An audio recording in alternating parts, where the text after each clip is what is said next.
ॐ कृष्णं वन्दे जगद्गुरुं। प्रिय बंधुओं, गत रविवार अंतर्राष्ट्रीय योग दिवस था।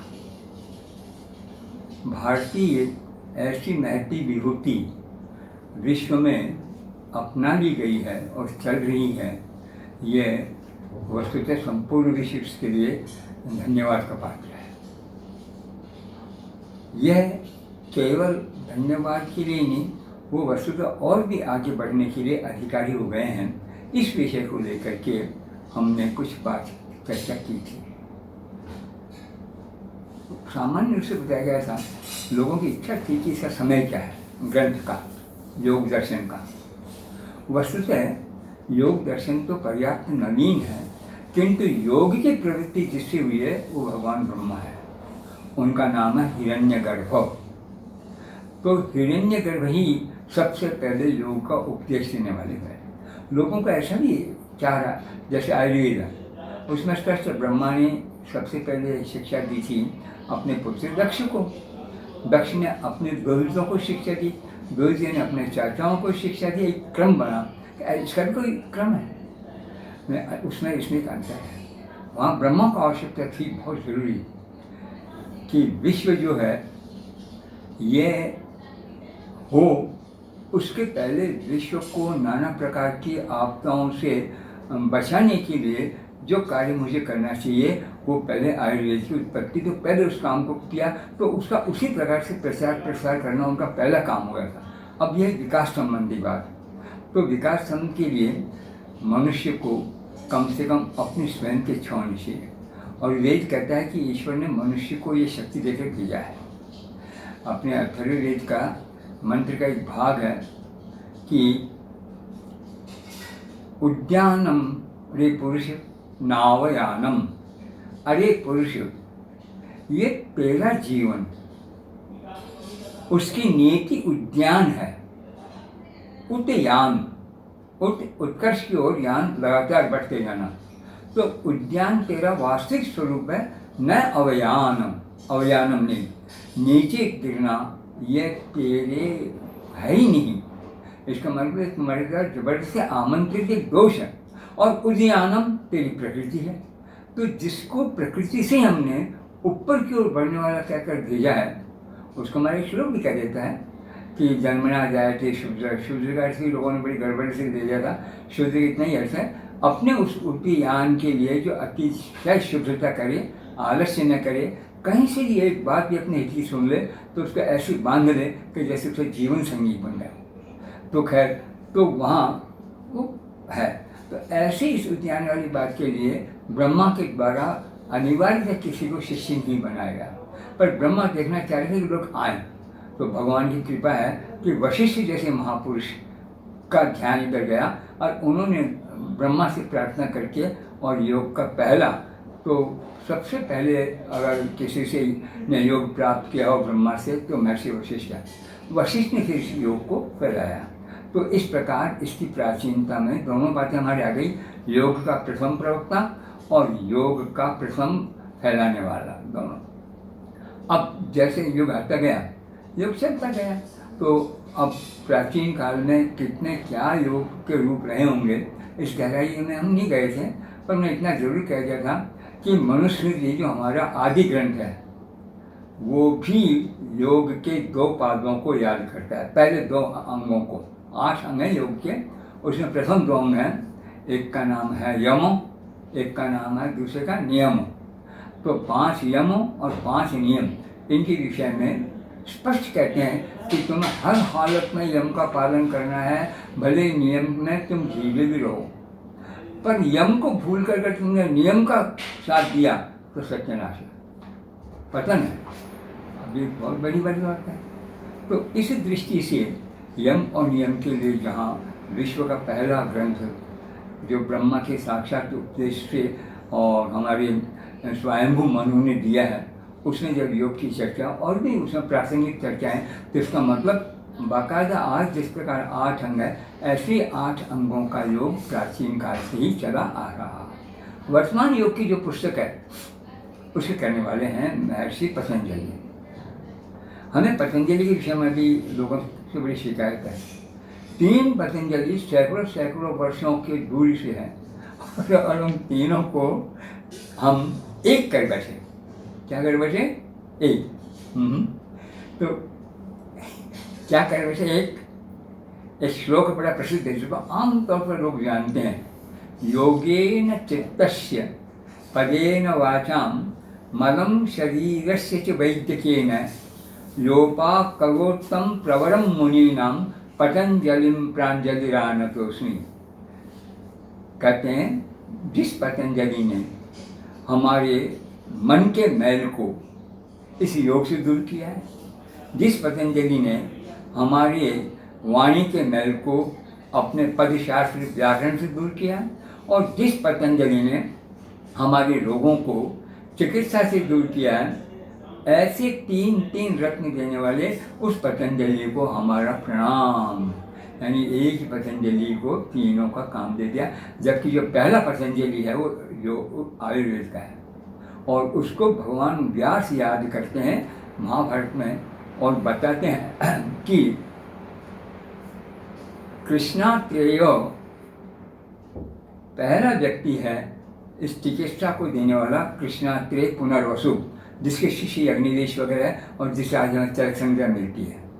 इसके बाद के दूसरे योग वाले व्यक्ति हैं भगवान पाणिनि के ग्रंथ अष्टाध्यायी का भाष्य करने वाले, वो भी पतंजलि हैं। वो हैं शुंग राजा के वक्त में, और शुंग लगभग आपके ईसा से 1500-1600 वर्ष से पूर्व हुआ है। तो और तीसरा जो पतंजलि है उनके भी बहुत बाद के हैं। तो 3 पतंजलि को एक करके, और ये जो हाल में करने की है, ये हमारी प्रकृति बताती है, प्रवृत्ति बताती है कि हम यत्न करके स्वाध्याय के आधार पर ऐतिहासिक दृष्टि से विचार करने के लिए प्राय कमज़ोर प्रमाणित होते हैं। अस्तु तो ये बात कह करके हम आगे बढ़ रहे हैं। उसमें क्या है कि वस्तुतः योग की उपयोगिता की दृष्टि से बात करें तो योग का बहुत ज़्यादा फैलाव था, अत्यंत प्राचीन काल में। स्त्रियाँ प्राय योगिनी होती थी। अब एक आश्चर्यजनक बात है, जिन अप्सराओं का नाम सुनते ही हमारे मन में नाना प्रकार के कई प्रश्न खड़े हो जाते हैं। ये अप्सरा योगिनी, पर सारी अप्सराएं योगिनी होती थी। कितने विजय माती, सारी अप्सराएं योगिनी। ये नेहरू की 2 कन्याएं, दोनों योगिनियाँ, जिधर देखो उधर सब योगिनियाँ। तो स्त्रियों तक में जो योग शिक्षा सरस्वती फैली थी, तो हम कह सकते हैं वास्तव में कितनी श्रेष्ठ चीज़ रही होगी। आज हम जानते हैं कि योग के गिनती के कुछ लोग हैं और उनको भी, तो योग का ये जो प्रसार था, ये जो प्रस्ताव था, एक राजा से देखो तो दूसरे लोगों से देखो, हर व्यक्ति योगी योगी योगी। मैं आपको छोटा सा उदाहरण दे रहा हूँ कि रघुवंश के जो मूल पुरुष हैं, रघु तो बहुत बात के हैं, उस रघुवंश के मूल पुरुष हैं क्या नाम, इक्ष्वाकु। कौन है वो? इक्ष्वाकु है। इक्ष्वाकु के विषय में बड़ी मज़ेदार बात आती है, मैं बताऊँगा। कालिदास ने संभवतः इक्ष्वाकु को दृष्टि में रख करके रघुवंश के राजाओं की एक विशेष प्रकार की प्रक्रिया सामने रखी है कि ये राजा लोग कैसे होते थे। योग ने ये अपने बचाने में बालकपन में जो संपूर्ण विद्याओं को सीखते थे, जो युवावस्था में गृहस्थ जीवन जीते थे, और फिर बाद में अंत में योग से अपने शरीर को सुधारते थे। योगे नान्ते तनुत्ययाम, इस प्रकार कई श्लोकों में रघुवंश की बड़ी प्रशंसा की है। अब लोग कह देंगे हाँ योगी थे हुए होंगे, पर योगी होने एक अलग है, पहला व्यक्ति योगी होना एक अलग है। तो उस कुल का जो मूल है, तो इसके विषय में छोटी कथा है, और वो कथा सुरक्षित की है भगवान व्यास ने महाभारत में। व्यास कहते हैं कि एक बार ये इक्ष्वा को कहीं जा रहे थे और उधर से कोई एक व्यक्ति आ रहा था। वो व्यक्ति था जप करने वाला। कौन था वो? जप करने वाला। और इक्ष्वाकु थे योग वाले। दोनों के बीच में बातचीत हो गई। तो कभी कभी कितना ही महान व्यक्ति क्यों न हो, अपनी प्रिय बात के प्रति आग्रह कुछ ज़्यादा ही हो जाता है। ये इक्ष्वाकु जो है योग का आग्रह करते थे, और वो जप का आग्रह करते थे। दोनों में शर्त लग गई और शर्त लगी, देखें कौन श्रेष्ठ है। अब इस शर्त का निर्वहन कौन कर सकता है? सिद्धि प्राप्त करने के लिए दोनों ही एक साथ मरें, शरीर छोड़ें, और फिर ब्रह्मा उनके प्रति किस प्रकार की प्रतिक्रिया व्यक्त करते हैं, ये बात तो द्रोण बैठ के समझ, और बैठ करके वो अपने जप के बल से उसने शरीर छोड़ा और इक्ष्वाकु ने योग के बल से शरीर छोड़ा। जब शरीर छूट के गया तो ब्रह्मा ने दोनों का बड़ा आदर किया और खूब उनको जो अभिनंदन उनका किया। किंतु जो वो जप वाला गया तो ब्रह्मा 2 कदम आगे बढ़े उसका आदर करने के लिए, और इक्ष्वाकु के लिए नहीं बढ़े। इसका मतलब यही जो है जप, इसको बड़ा श्रेष्ठ माना गया योग की अपेक्षा। वास्तव में योग भी इससे पृथक नहीं मानता। योग ने, फिर मैं लंबी चौड़ी बात हो जाएगी, सारे योग की 8 अंगों को लेकर के मैं चलूँ तो, पर यम नियम आदि के बाद में, और जब इन विद्याओं का, इनका नाना प्रकार की हमारी जो मानसिक प्रवृत्तियाँ हैं, चित्त वृत्तियाँ हैं, इन चित्त वृत्तियों का परिचय दे करके और ये व्यक्ति आगे बढ़ते हैं और क्या कहते हैं, ईश्वर प्रणिधानाद्वा। व्यक्ति अगर योग वगैरह न करें और ईश्वर ने अपने आप को पूरी तरह रख दे, ईश्वर प्रणिधानाद्वा अथवा अर्थात आप यम नियम इनको मत करो, चलो आओ और अपने आप को करके समर्पित करो ईश्वर को।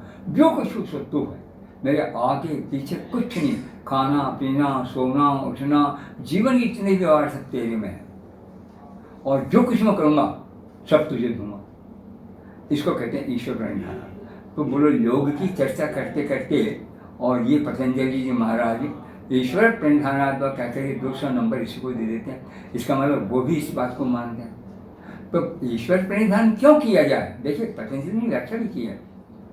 ईश्वर प्रणिधान क्यों किया जाए, तो उसने वहाँ पर योग के छोटे छोटे 4 सूत्र दिए हैं कि ईश्वर क्या है कि क्लेश कर्म विपाक इत्यादि सबसे मुक्त एक विशेष पुरुष, उसका नाम ईश्वर है।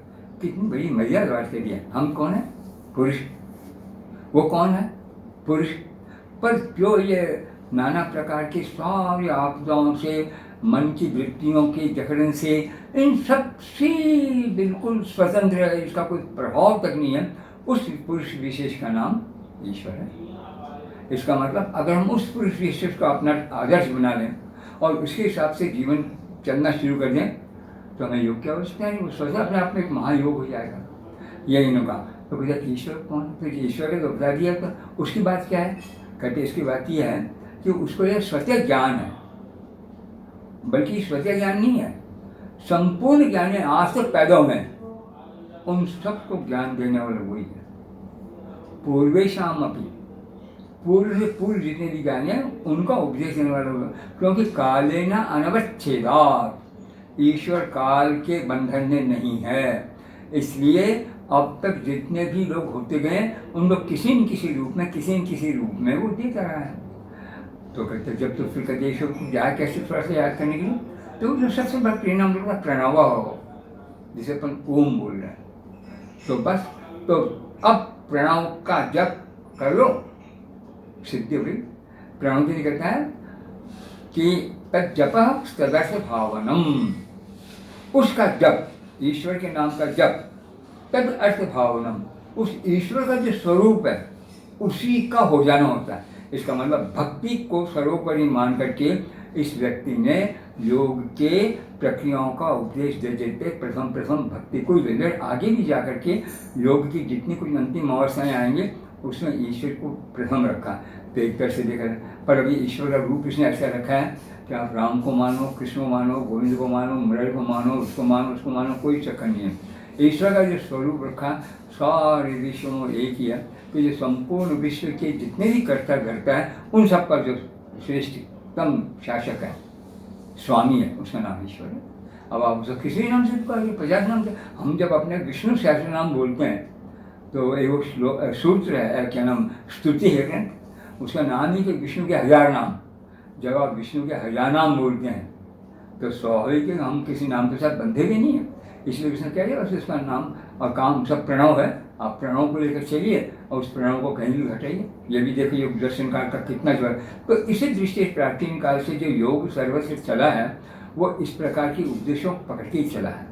तो उस उपदेश की दृष्टि से जब बढ़ते बढ़ते सारी चर्चा हुई तो अपना तीसरा जो पाद है, पहला समाधि है, दूसरा साधन है और तीसरा है विभूति पाद। क्या पाद है?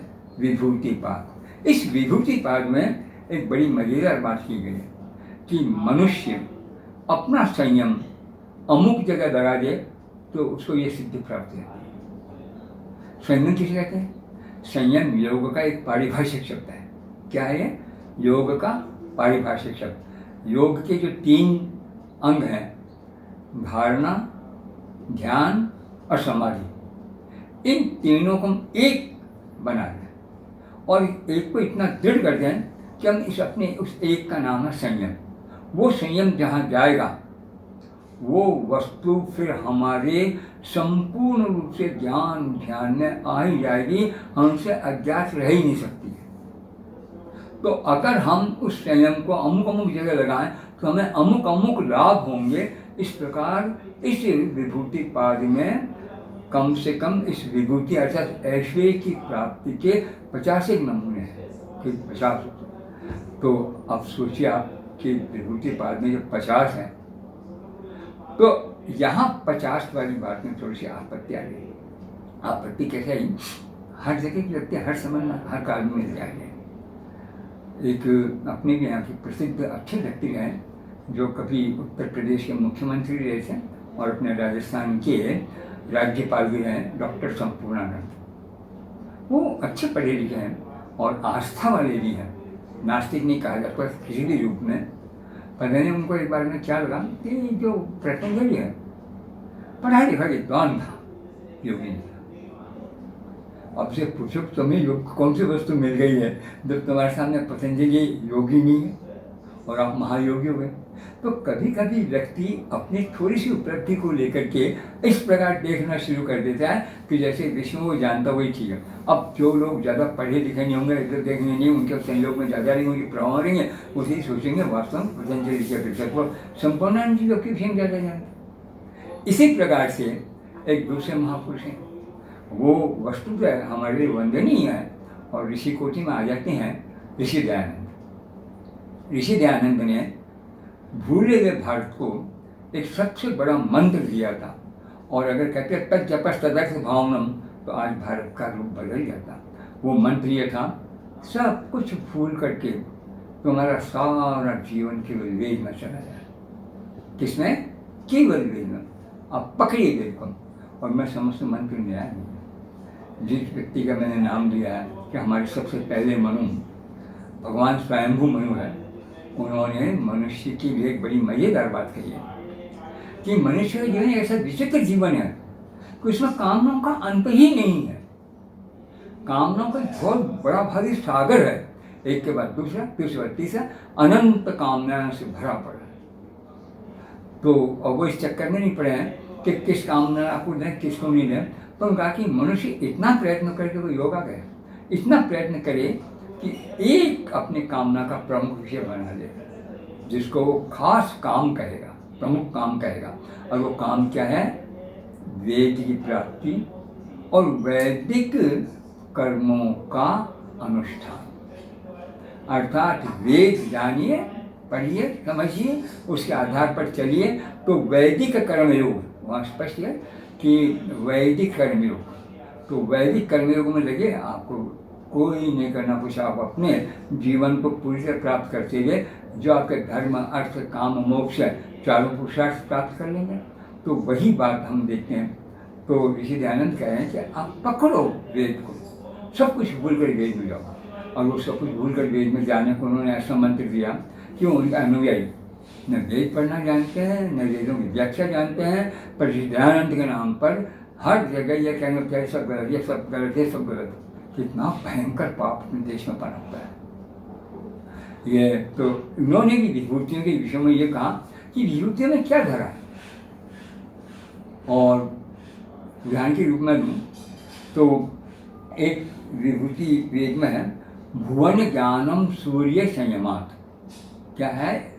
ये योग का ही सूत्र है और इसी विभूति पाद का ही है कि सूर्य संयमात, इस सूर्य में अपना संयम लगा दो तो भुवन ज्ञानम, सारे संसार का ज्ञान हो जाएगा। भुवन ज्ञानम सूर्य संयमात। आज हम योग जानते हैं या नहीं जानते हैं? हाँ, हमने सूर्य में और अपने इस संयम को दिया नहीं दिया, पर विश्व में जीवन सिद्धांत बना लिया, जीवन का एक सबसे बड़ा आदर्श बना लिया और दिन रात उसके पीछे लग गए। उन वैज्ञानिकों ने कितनी विजय प्राप्त की। आकाश उनका है, पृथ्वी उनकी है, जल उनका है, तीनों जगह आबाद गति से आ जा रहे हैं। और इसमें जल में तुम जिस प्रकार की पनडुब्बियाँ उन्होंने तैयार की है, नीचे समुद्र के तल तक पहुँच जाते हैं और व्यक्ति रहता है जिसको श्वास के, वायु के, किसी पर, ये क्या योग नहीं है? पर जब ये संसार में हो सकता है तो इसको तो हम भूल गए और कहते सूर्य संयमात, ऐसी बकवास की बातें की हैं ये। और मज़ेदार बात है योग के ऊपर, जैसा मैंने कहा कि बताया था कि स्वयं पतंजलि ने ही अपना भाष्य लिखा। योग का जो सूत्र है उसका भाष्य स्वयं पतंजलि ने लिखा। और क्योंकि योग सूत्र तो संक्षिप्त है, इसे थोड़ा अच्छा समझाने के लिए उसने उसको विस्तार करके दिया। विस्तार का संस्कृत में नाम है व्यास। क्या नाम है? व्यास। तो योग के ऊपर जो वो भाष्य है उसका नाम है व्यास भाष्य। महापुरुष ने समझ लिया कि कृष्ण द्वैपायन ने व्यास के द्वारा किया हुआ भाष्य, क्योंकि इतना बड़ा आदमी, इतना पुराना तो होगा ही कि भगवान वेदव्यास उसके अर्थ कर सकें। तो इस प्रकार से वो व्यास भाष्य है। तो व्यास भाष्य निश्चित रूप से स्वयं पतंजलि का है। और उन्होंने भी क्या, उसको उन्होंने कहा कि पौराणिकों ने ऊटपटांग बकने की इनकी आदत हो गई है, 14 भूमरों के नाम पर जो ऊटपटांग परिचय दिए हैं वो योग्य है ही नहीं, वो व्यास भाष्य भी नहीं है। अब तुम जानते हो व्यास के भाष्य कितने नहीं है। और व्यास ने संस्कार के विषय में क्या, अरे एक बार क्या नाम, व्यास की महाभारत का केवल एक शांति पर्व ले लो, उस शांति पर्व के अध्याय को पढ़ो, तुम्हें पता चल जाएगा भगवान व्यास ने इस विश्व के कण कण को जानने के लिए कितने उपाय दिए, कितने। पर हम कहाँ पढ़ेंगे, हमें कहाँ इससे जीना। तो सूर्य संयमात भुवन ज्ञानम वाली बात को उन्होंने अब बता दिया। हम योग का हित कर रहे हैं, वेद को पकड़ करके हम जा रहे हैं। वेद ने तो एक ही बात की, इदम सर्वम ब्रह्म, ये सारा संसार ब्रह्म है। अब हम उस ब्रह्म को तो दोहन कर रहे हैं, कहीं आकाश में जाने की शक्ति भी उसी की प्राप्त कर रहे हैं। अब हनुमान के लिए हम बार बार लोग प्रश्न करते हैं, क्या करें, वानर था, उड़ कर गया समुद्र में। अगर जब उन्होंने योग शास्त्र का देखा ही नहीं है और उनको मौका हाँ योग से गया मान लेंगे।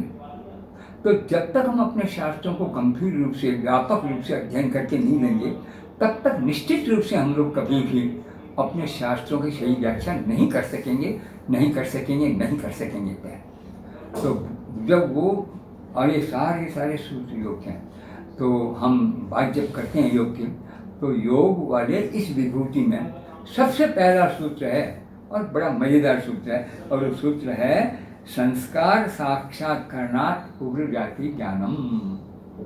संस्कार जिसे कहते हैं, क्या बोलते हैं, संस्कार, उसका अगर हमने साक्षात्कार कर लिया तो पूर्व जन्म का बोध हो जाएगा। पूर्व हम कौन थे, कौन नहीं थे, क्या था। पहला सूत्र है इसका विभूति पाद का। और वो कह रहे संस्कार, और हम लोग संस्कारों के कितने बड़े भक्त हैं। आपकी और जगह चीज़ मिले न मिले, पर जन्म से लेकर मृत्यु तक संस्कार हमारे होते हैं। जन्म में जो संस्कार होता है वो आधान होता है, मृत्यु में अंत्येष्टि होता है। तो जहाँ आधान और अंत्येष्टि में पूरा जीवन बंधा हुआ है, उन संस्कारों को सुरक्षित रखने के लिए हमने लगभग 40 संस्कार माने, पर 16 ऐसे हैं जिसमें निर्विवाद रूप से सब समान रूप से दे रहे हैं। 16 संस्कार, उस 16 संस्कार में सबसे पहला आधान के बाद में प्राणी के जन्म लेती जो संस्कार है उसका नाम है जातक संस्कार। क्या है नाम? जातक संस्कार।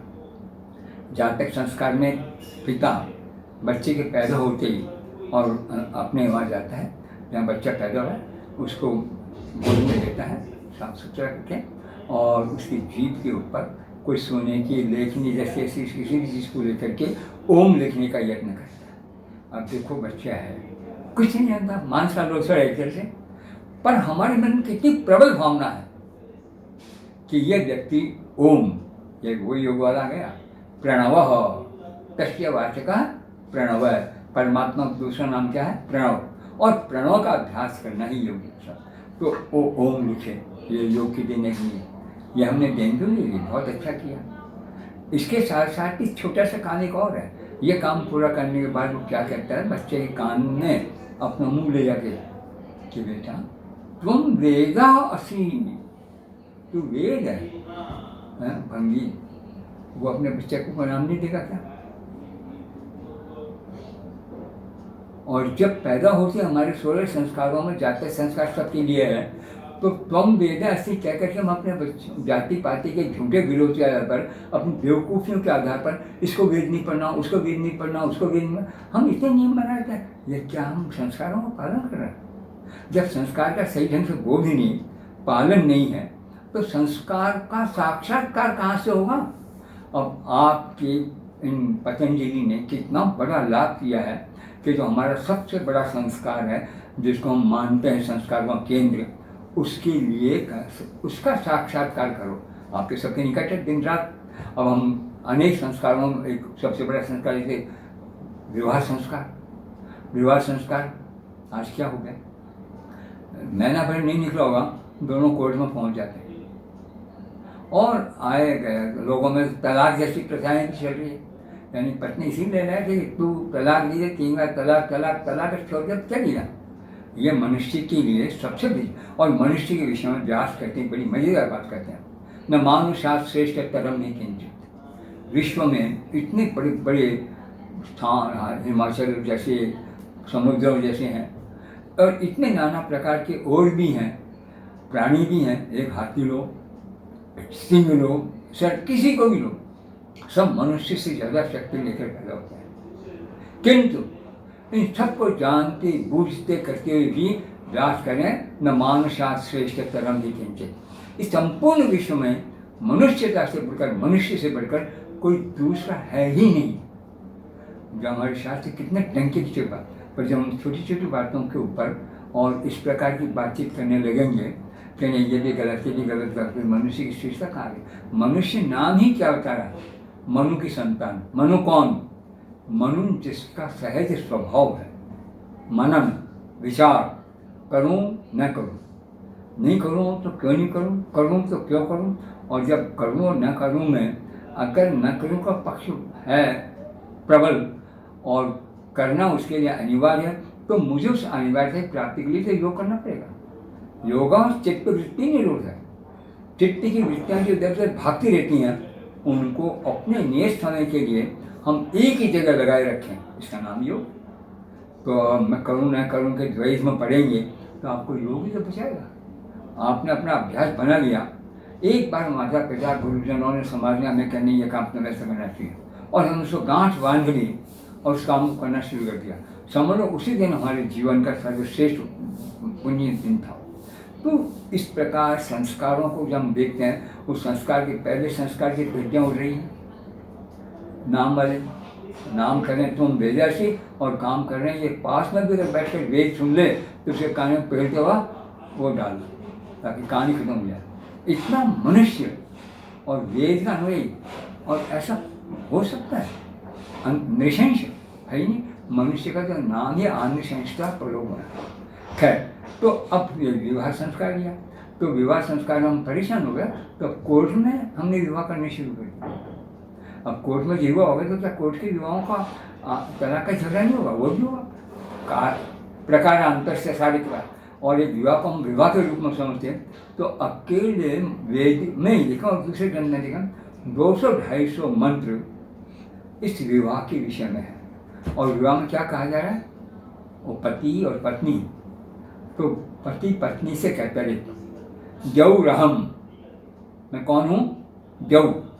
जऊ का मतलब द्युलोक, जऊ का मतलब आकाश से ऊपर जहाँ तारकों का जिनका मंडल दिखाई दे रहा, वो प्रकाश वाला लोक, वो प्रकाश वाला लोक। अपने आप के सामान्य व्यक्ति नहीं समझता, अपने आप को दुनिया के इस प्रकार के पसरों से गया बीता गुजरा नहीं समझता। जऊ रहम, मैं जऊ। तो तू क्या है कि पृथ्वी त्वम, तू पृथ्वी, देर मैं देव तो पृथ्वी। पर मेरे साथ एक कम थी, अहम अमह, मैं अम हूँ। अब अम भी कई अर्थ होते हैं, पर सबसे मोटा अर्थ ले लो, न विद्यते माँ स अम, जिसके जीवन का कोई मानदंड नहीं है वो अम हो गया। यानी खूब बखेरना, खूब ज़्यादा फैलाना, पर करूँगा क्या, ये दृष्टिकोण जिसके सामने नहीं हो, तो इसलिए कि सा तुम मेरा अम है। तो जब स और वो अम, सा और अम मिल गए तो इसका नाम हो गया साम। तो स्त्री पुरुष का संयुक्त रूप ये हमारा साम है। और साम सबसे बड़ा वेद है जिसके हजारों शाखाएं हैं, जिसके लाखों गाने हैं। तो जब स्त्री पुरुष का प्रारंभ ही सा और अम और देव और पृथ्वी और उनके द्वारा आकाश और पृथ्वी, इसमें कौन सी चीज़ें पैदा नहीं होती, पृथ्वी से ही सारे प्राणी बनेंगे, क्योंकि ठोस पिंड जो हमें मिला है शरीर का, ये पृथ्वी से ही मिला है। तो इस प्रकार जब हम देखते हैं कि संस्कार साक्षात करणात और पूर्व जाति, तो जब हमें पूर्व जाति का बोध ही नहीं होगा, साक्षात जब संस्कार को हम पालन नहीं कर रहे हैं तो साक्षात्कार कहाँ से करेंगे। तो इन संस्कारों का अब संस्कार कहाँ से आते हैं, और स्पष्ट शब्दों में कहता है माता पिता, इनके साथ साथ सत्व, छह हैं जो जन्म देने वाले हैं, सत्व, ये सत्व संस्कार का नाम है। और सत्व किसका नाम है, जिसका अस्तित्व कभी मिटता ही नहीं है। सत्व, सत्मान होना, सत्मान अच्छा, सत्मान उठना, और त्व माने भाव, जैसे पुरुषत्व, स्त्रीत्व, कायत्व इत्यादि। तो सत्व, तो सत्व है, सत्व गुण में सारे संस्कार है। और हमारे में संस्कार अगर हैं ही नहीं, सत्व गुणों को मोटे तौर पर देखें तो सुश्रुत आदि संहिताओं में गिनाया है, और उनको फिर सत्व गुणों को, राजस गुणों को और तम को इकट्ठा किया है। तो इन सारे संस्कारों को देख करके उसमें एक सबसे पहला सत्व गुण भक्ति, क्या है, भक्ति। अब भक्ति का अर्थ नहीं है कि आपने हाथ में घंटी ले ली और जला ली अगरबत्ती और उस मूर्ति के सामने चक्कर लगाना उसको। अरे आप जब विद्यार्थी जीवन में जाते हैं तब तो आपकी भक्ति किस में है, विद्या में, क्योंकि हम नाम ही विद्यार्थी, हम विद्या का अर्थ लेने वाले, विद्या का उद्देश्य लेकर चलने वाले हैं। विद्या की प्राप्ति हमारे जीवन का लक्ष्य है। तो जब विद्या की प्राप्ति आपके जीवन का लक्ष्य है तो वास्तव में आपकी संपूर्ण भक्ति, संपूर्ण श्रद्धा, संपूर्ण निष्ठा विद्या के ऊपर होनी चाहिए। और हमारी विद्या की निष्ठा था कि लोग घर में बैठे बैठे यज्ञ करने के बाद बोला करते थे कि हे प्रभु मेरे पास तो रोज ब्रह्मचार्यों को भेजो, अर्थात मेरे पास नवीन से नवीन व्यक्ति आवे और उन व्यक्तियों को मैं करूँ, उनको सारा ज्ञान देने का मैं काम करूँ। आज ये कभी चलते चलते किसी अच्छे होनहार छात्र ने कोई प्रश्न कर लिया तो अध्यापक कल कल कल, और कल न कभी शायद अध्यापक की जिंदगी में आएगा, न कल कभी शास्त्र से पूछने वाले छात्र की दृष्टि में आएगा। ऐसे कल पर हमारा उस कल पर जाने वाली शिक्षा का परिणाम है कि आज शिक्षा बाजार की वस्तु हो गई है, ज्ञान विद्याशाली बाजार की वस्तु हो गई है। लाखों रुपए खर्च होते हैं, पर मनुष्यता क्या है, और तुम्हें अंत तक मनुष्यता न छोड़कर अपने स्वरूप की रक्षा करनी है। यही तो ईश्वर का एक नाम है, अच्युत, जो अपने स्वरूप से च्युत न हो। और यही कहता है तदा द्रष्टु स्वरूप। जब योग के द्वारा चित्त मन हो जाए तो हम अपने स्वरूप का ज्ञान हो जाएगा।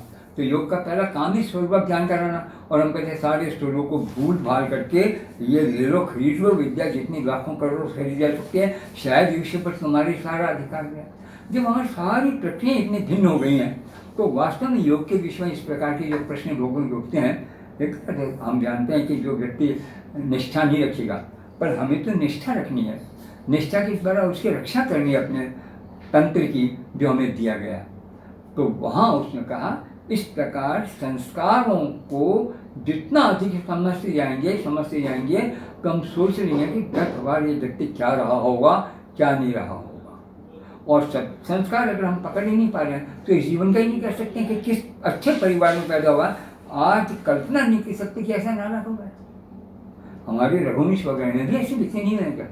रघुवंश में कालिदास ने रघुवंश को खत्म कर दिया, कहाँ ले जाके कि वो राजा है, लोग मंत्रिमंडल क्या आता है, महाराज कुछ प्रजा लोग भी आपको देखने थे मंत्रिमंडल, अच्छा खिड़की में से अपना पैर लटका देता, कहाँ, खिड़की में से पैर लटका देता। और कालिदास ने रघुवंश को यहीं खत्म कर दिया। वो जानता था जो रघु ने स्थापना की थी वो इस व्यक्ति तक आते आते समाप्त हो गई है। और वो कहाँ इक्ष्वाओं का वंश, जहाँ योगे नानते तनुत्यजाम होते थे, योग से शरीर छोड़ते थे, और कहाँ ऐसा व्यक्ति। और वास्तव में कालिदास ने बता दिया जो मरा ने, तो पूछा कि अब लाश तो उठाई जाएगी, क्रियाक्रम तब होंगे जब पहले तय हो जाएगा राजा कौन बने, लेकिन दूसरे किसी संतान नहीं। तो यूँ कहते एक काम करो, इससे 3 4 5 स्त्रियाँ, इसमें तो कोई गर्भवती हो, और उस गर्भवती स्त्री के पेश पर तिलक लगा रहे। कितनी दीनता की स्थिति में आ गए, जहाँ योग से शरीर छोड़ते थे। ऐसे भगवान राम के पहले का स्वयं राम को उन्होंने जब जाने लगे दुनिया से, घोषणा करने में जा रहा हूँ, देख कितना उदार घोषणा करते, हजारों राम के सब चलने लगे, चलो। और सरयुग पार सब को ले गए अपने लोग, यानी से प्रजा को जिसके किसी की तरीके से कैसे हैं कैसे नहीं सब समाप्त, पर एकमात्र उसने राम को कहते ले लेंगे, राम ने कहते लेंगे और पहुंचा दिया। और उस वंश में ऐसे व्यक्ति कि जिसके फिर जन्मदात्री माँ ढूंढ रहे हैं, और अगर कोई मिल जाए तो सब तिलक कर दिया। ये क्या बता रहा है कि हम अच्युत नहीं रहे, च्युत हो गए। ये योग आदि जितने भी शास्त्र हैं हमें अपनी स्थिति के ऊपर अच्युत बनाने के लिए, क्योंकि हम आए तो वहीं से हैं। अगर वहाँ से आकर हमने अपना सब कुछ खो दिया तो हम मनुष्य आए। तो परमात्मा के जो नाम हमारा नाम, पहले तो सारे संसार के साहित्य में देख लो, कहीं परमात्मा को पुरुष कहा गया है, और यहाँ तो पुरुष ही पुरुष है। और यह कोई पुरुष वाली बात को ज़्यादा करें, कभी कभी हमारे ये जो लोग आर्य समाज वाले बंधु ये सोचते हैं कि कहाँ पुरुष कहाँ परमात्मा, हाँ परमात्मा पुरुष। तो आप वेद पर तो विश्वास करते हैं, अथर्व आप ऋग्वेद ले लीजिए, अथर्ववेद ले लीजिए, यजुर्वेद ले लीजिए, तीनों में एक सूक्त है, और वो सूक्त पुरुष सूक्त है। क्या नाम है उसका? पुरुष सूक्त। उस सूक्त का आरंभ ही सहस्र शीर्षा पुरुष यहाँ सूक्त है।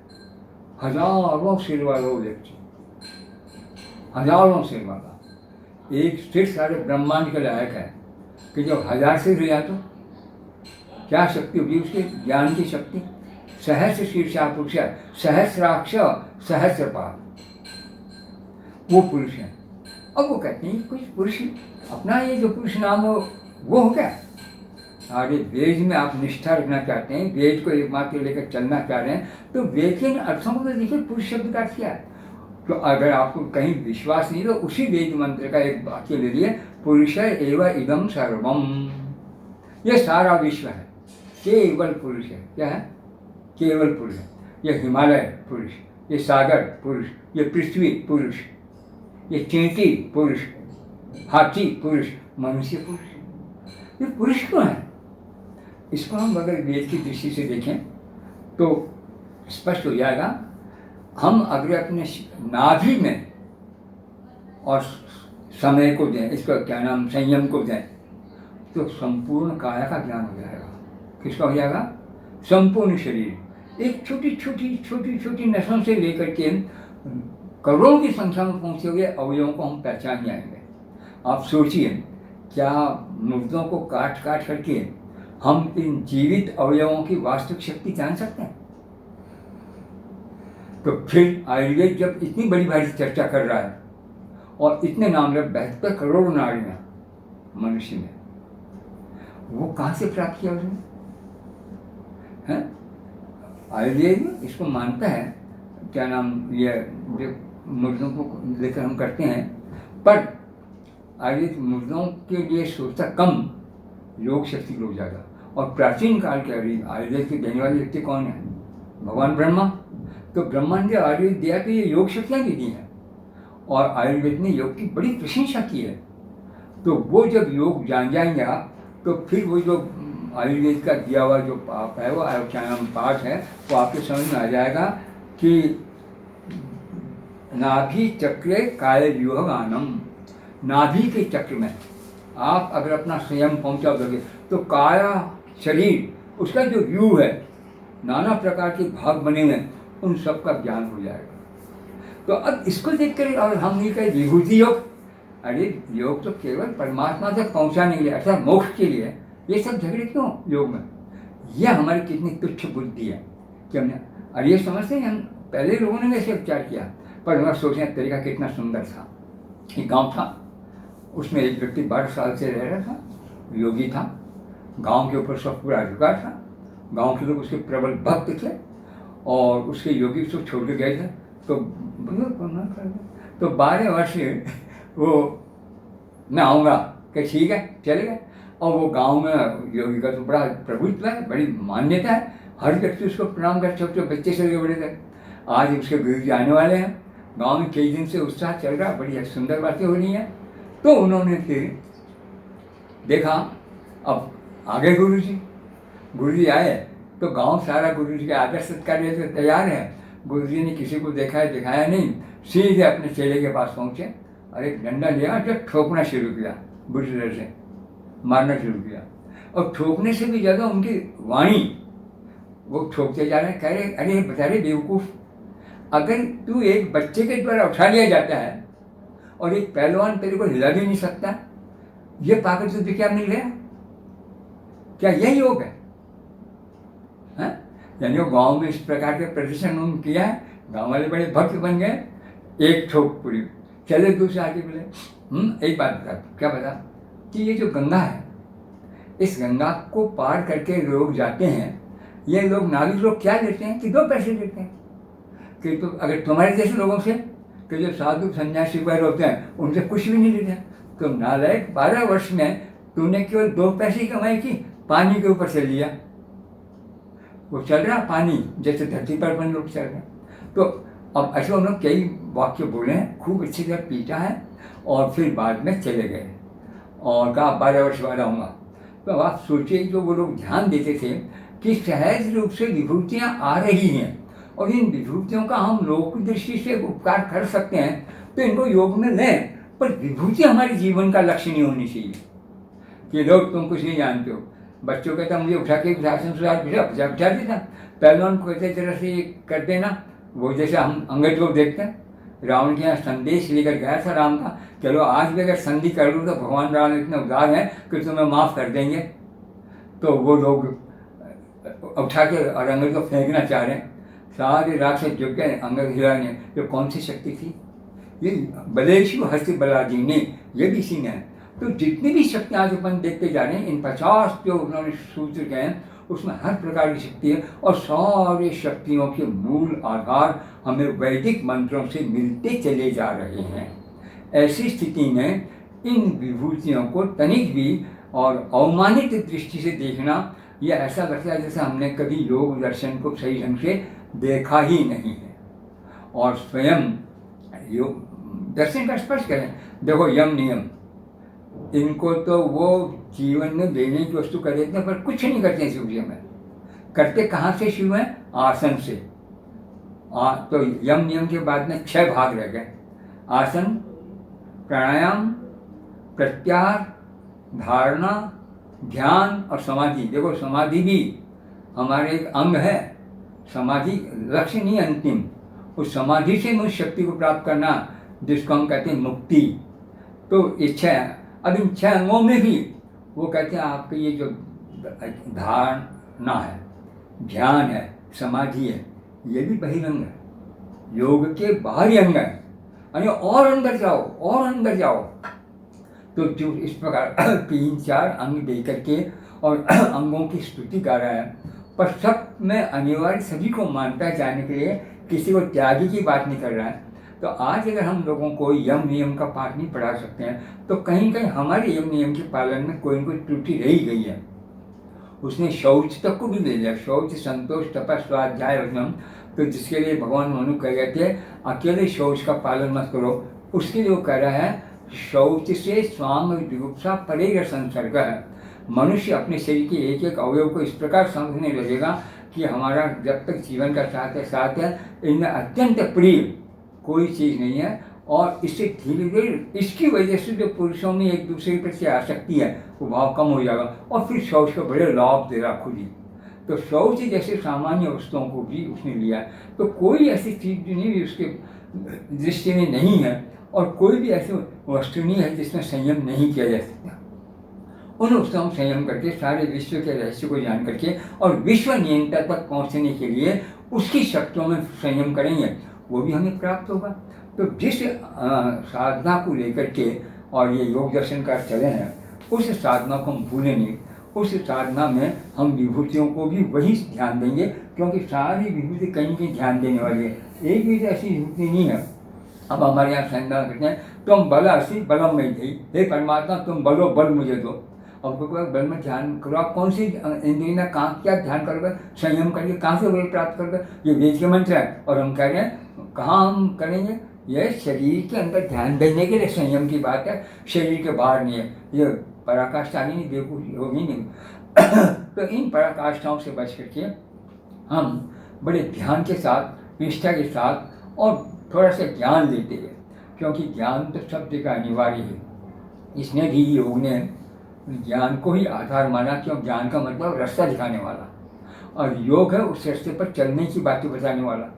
तो जब रास्ता मिल जाएगा, लक्ष्य का पता चल जाएगा, तब योग आपको वहाँ तक सरलता से पहुँचा देगा। इस प्रकार सांख्य और योग का जो जोड़ा माना गया है, जिसको भगवान गीता ने कहा कि जो कुछ सांख्य में है वही योग में है, और उसी योग को हम करें, और उस योग को करके एक क्षण के लिए परमात्मा को न भूलें, तो हमारे नाना प्रकार के सभी योग इसी योग में आ जाएंगे, और हम अपने जीवन को वस्तुतः सफलता की ओर ले जाने में समर्थ हो जाएंगे। यह योग की साधना का होना चाहिए। इसीलिए अथर्व योगानुशासन का आदि से लेकर अंत तक का एक एक वाक्य, एक एक सूत्र हमारे लिए महत्वपूर्ण है, और इसके लिए आवश्यकता तो ये है कि स्वाध्याय किसी एक वस्तु का नहीं होता है। हमारे यहाँ स्वाध्यायात इष्ट देवता संप्रयोग है, ये योग शास्त्र आएगा। स्वाध्याय से इष्ट देवता की प्राप्ति हो जाती है। अब इसका से लोग महापुरुष क्या करते हैं, संप्रयोग करने की देवता आकर दिखाई दे जाए, क्योंकि देवताओं में विश्वास है उनको। तो अब ऊट पटांग घुमा फिरा के करते हैं। हम तो कहते हैं कि आपने इतनी प्रबल शक्ति, जिसको आप पसंद करते हो आपको आखिर रास्ता दिखाए, तो दिखाएगा। ध्रुव के लिए क्या हुआ? 5 वर्ष का बालक घर से निकल गया, माँ ने निकाला, क्योंकि सौतेली माँ थी। तो उसी माँ ने कहा, बेटा इनका तो स्वभाव ऐसा ही है, अगर तुम्हें कुछ प्राप्ति करनी है तो भगवान की आराधना करो। 5 वर्ष के बच्चे को माँ करें, और चलिए जाकर छोड़ देते। और ध्रुव जिस प्रकार याद ना रखता है, सप्तर्षि उसको ये ज्ञान देते हैं। एकमात्र वही शक्ति है जिसको तुम सब कुछ भूल कर पकड़ लो, एक क्षण के लिए मत छोड़ना। और वो ध्रुव, आज कहते हैं ध्रुव, जिसके सारा मंडल चक्कर लगाता है, सप्तर्षि मंडल, वो अपनी जगह निश्चित बैठा है। तो हमारे योग शास्त्र भी ये कहा, ध्रुव में संकल्प करने पर उस ध्रुव की गति का हमें बोध हो जाएगा। आज तक ध्रुव की गति हम नहीं जानते, जितने सूर्य गति वगैरह को हम समझ लेते हैं कि प्रकाश 1 सेकेंड में कितना आता है, पर ध्रुव की गति नहीं। तो ऐसी ऐसी चीज़ें जानने वाले योग को हम दोनों दृष्टि से लें, विश्व की दृष्टि से भी और विश्व से ऊपर उठने की दृष्टि से, हम हर हालत में सफल होंगे। और योग हमारे अनेक शास्त्रों का अर्थ करेगा, क्योंकि जब हमारे सामने रघुवंश पढ़ाने का मौका आएगा, हम कहेंगे योग है ना अंते तनुत्तेजाम। तो योग के अंते तनुत्तेजाम को हम कहाँ से देखेंगे, कैसे देखेंगे? तो इस दृष्टि से योग के मामले में हम विचार करें और देखें, समझें, और अपने समझा को आगे लेकर पढ़ें। यही हमारे जीवन की सबसे बड़ी सार्थकता हुई, और यही योग जो संपूर्ण विश्व का विषय बना है, उसके लिए हमें बहुत अच्छा एक आधार मिल जाएगा, जिसको हम वस्तुतः योग को योग रूप में सिद्ध कर सकें, और ये योग हमारे लिए ईश्वरीय योग के जैसा सिद्ध हो। धन्यवाद।